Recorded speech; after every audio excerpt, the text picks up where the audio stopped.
That's what it's like, man. That's what the music's about. That immediacy of, dang, that's what's got to come out of me right now. And again, Armstrong is the one who really elevates that to a new level. And when people talk about playing like Armstrong, I think that's the biggest innovation he had, was that spontaneity. That spur of the moment inspiration to express something from a place that just needed to be vented. And the healing and the contemplation and the satisfaction that brings. And the empathy and understanding that it requires for us as listeners to get the art form. I mean, talking presence is fine. Talking virtuosity is fine.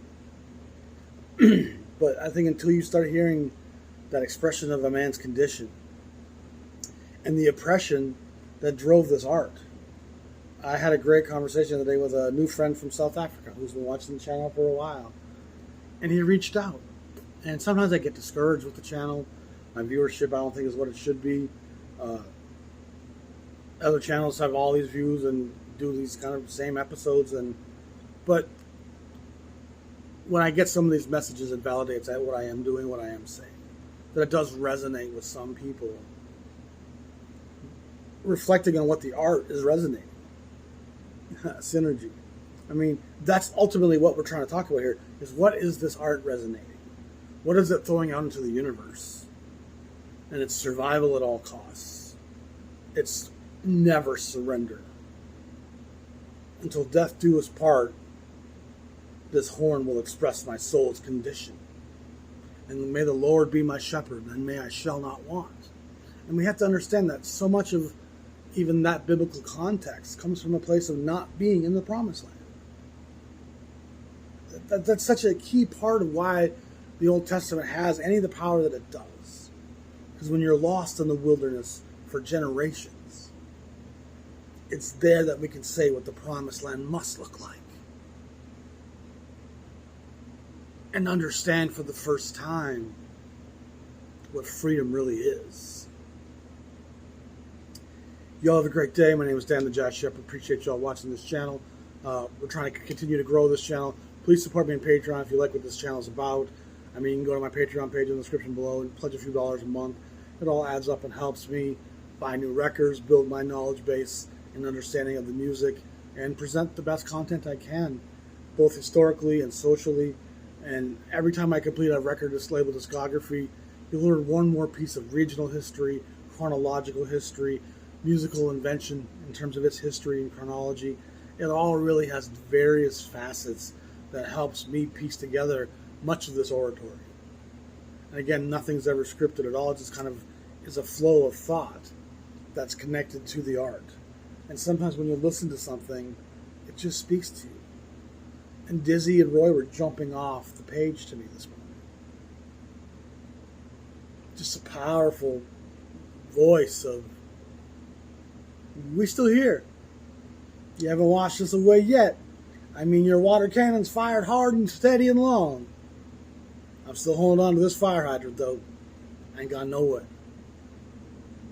Sick your dogs all you want. My children's and my children's children. We're going to fight this fight. And whether you're in South Africa, whether you're in Somalia, whether you're in, what's happening in Niger right now, I'm not going to pretend I have knowledge and know what side I should be on. If the Western corporate interests are against that junta, chances are the government that was in power was corrupt.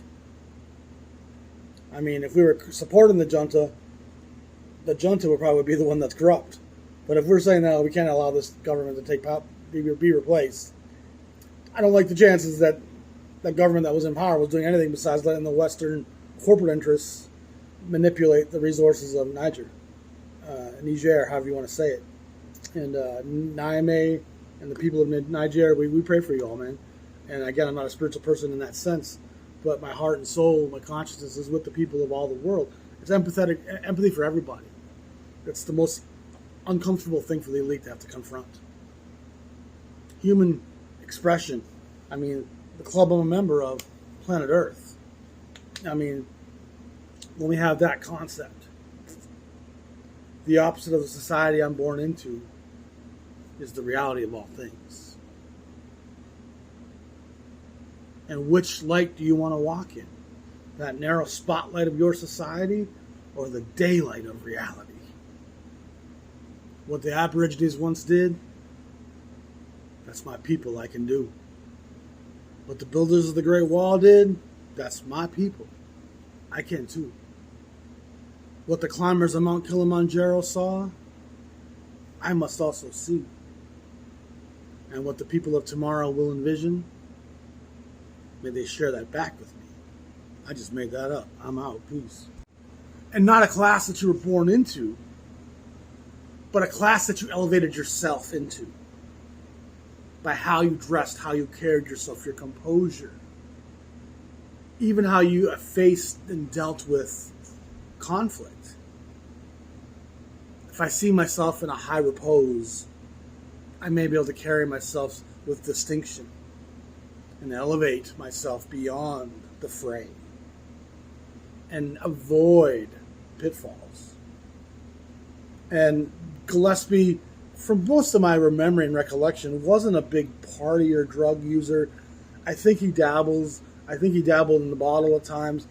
But I don't remember hearing a ton of stories of Dizzy being this unmanageable addict. I could be wrong. I don't think that I've read that. So in the absence of that, I'm feeling like he must have been, I don't want to say straight and narrow, because I think he was certainly a ladies' man. I mean, I think that's what his dalliances probably were. Was being the sophisticate, debonair, eccentric heir to the throne that Ellington enshrined. Because Ellington, let me tell you, he had his suit and his tie, and he was marvelous. And he could have pulled off a monocle at any stage. And Ellington, he wouldn't have made you think twice about the monocle. And monocles, as we know, that's a class thing. And then Roy Eldridge, the young, probably more defiant, equally flamboyant. I mean, there's a lot of ego. But a brother and kinship, brothership and a kinship as well.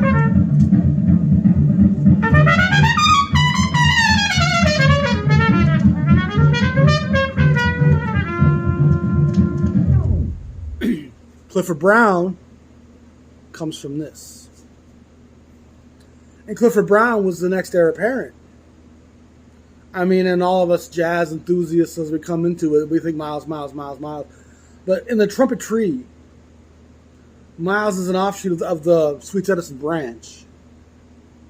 And Miles does have a wonderful way to emote, and a sour, dour nature, a bitterness, a separation from his audience. So there's things that Miles has and plays in his tone that speaks of his great insecurities and his dissatisfaction, even with his elevated lot in life, as doing better than most of his fellow black musicians, but also never really quite having the affluence of the white musicians who in his eyes were probably lesser in some ways.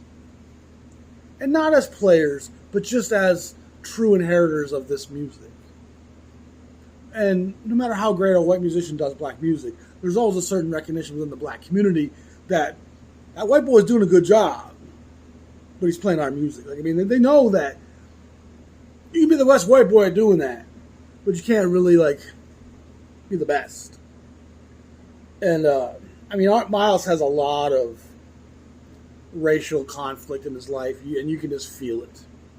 And I think it impacted every one of his business contracts, every one of his moves, every one of his firings. He was just, I mean, enough on Miles. But Clifford Brown is the heir apparent to the Armstrong, Eldridge, Gillespie throne. And Clifford Brown comes along again with that kind of clean lifestyle. And his enunciation, his fire, his fury, his cleanness of lines, the roller coaster ride that was Clifford Brown in full fury.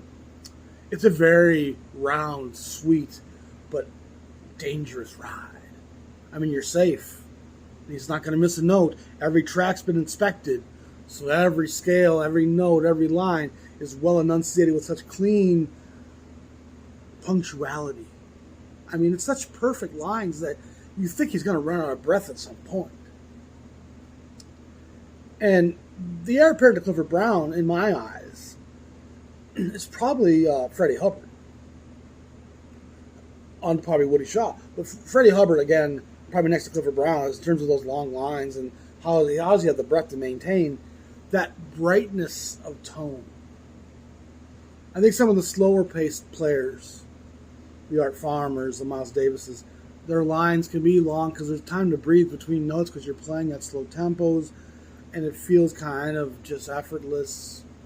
But when you're playing some of that fire with that full velocity, and again, the trumpet is incredible for its ability to sound cloudy and milky when you kind of push softer, kind of bright and middle tone, or incredibly bright and almost acidic. It can be like, and Clifford, Hubbard, I mean, they all come from this school.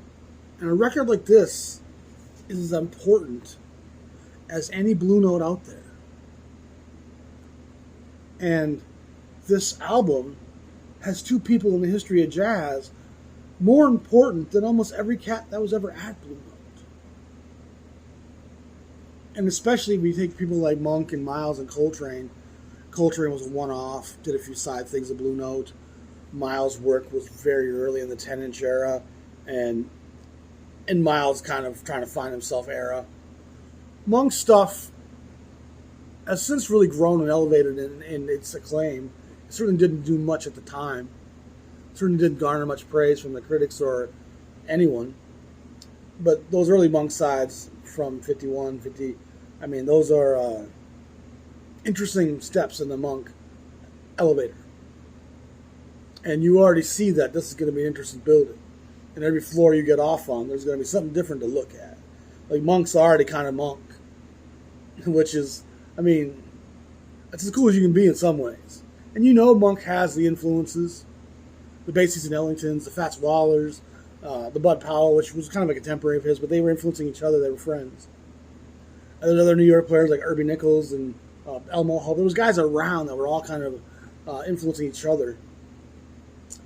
But Monk really has that eccentric process that comes across in the notes he plays. Like, it just feels like his personality in note and tone. But when you look at Miles, it's his personality in tone. When you look at Coltrane, it's his personality in tone. When you look at Hank Mobley, it's Hank Mobley in tone. And I think that's the coolest way I've ever said it. It's me. It's my life story. It's my emotional context and how my personality deals with my dialogue. You listen to me long enough, you will know me. You listen to Art Blakey as a drummer. Philly Joe Jones as a drummer. Elvin Jones as a drummer. Max Roach. I mean, Jimmy Smith.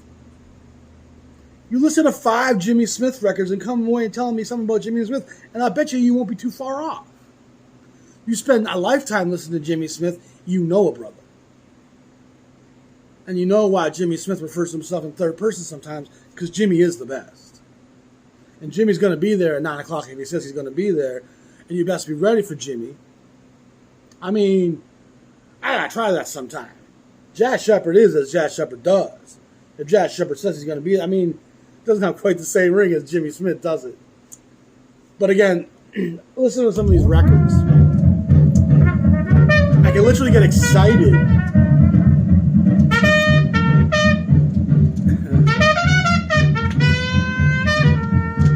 Your Donald Byrds, your Thad Jones, all these guys, man, they're all kind of in the wings, taken in. Howard McGee. I mean, I'll just go down that list. It's like, these are two giants. And this is them having the freedom post-big band era to really play and record things that they want to do through what Norman Granz was allowing these black men do. And all the praise I've given Alfred Lyon over the years, and deservedly so. Norman Granz is probably even more important in that regard. He stuck up and defended his black musicians to such a high degree. And he worked them hard, let's make no mistake about it. He was a taskmaster. But he recorded them endlessly, and sometimes he really catches fire. Sometimes they bottle it. And you can open that lid and like, whew, that was hot. That was hot. Put the lid back on that. And, I mean, the photographs on the back. This is why we listen to jazz, though. Because it's telling us something. It's telling us about human resilience. It's telling us about the defiant resistance to you not allowing me to be. And watch me create a Facebook profile through my catalog of music. I mean, I know what legacy I would rather leave behind. I would rather much leave behind a legacy of tone expression. Me in tone. And then a Facebook page with me trying to present myself to the world in an almost artificial kind of way. My Facebook page doesn't even portray all my pain and sorrow. I try to show everything in a positive sense. Successful side. The exposed rawness of this music. Again, lyric masks and creates a false sense of reality. You write a song about loving someone, the chances are you love them every time you sing that song aren't great. But when Armstrong and what the guys even before him recognized is you could take any song and just what the blues taught us is I can make it my own by expressing myself on top of it, staying within the framework of the melody and the rhythm and the groove. But there's no limitation to what jazz opened up. It's a Pandora's box. And so the need for free jazz to come along and free us from something that is the freest form of music in the world, it's senseless. This is the freedom of men just borrowing chordal constructs often from their oppressor and their show tunes and their Tin Pan Alley songs and reinventing them with the vigor of my determination to be free. This, ladies and gentlemen, this is jazz. This is not packaged, it's not powdered. Creed Taylor hasn't put a spit shine on it and have a fancy arrangement placed around it. This is jazz.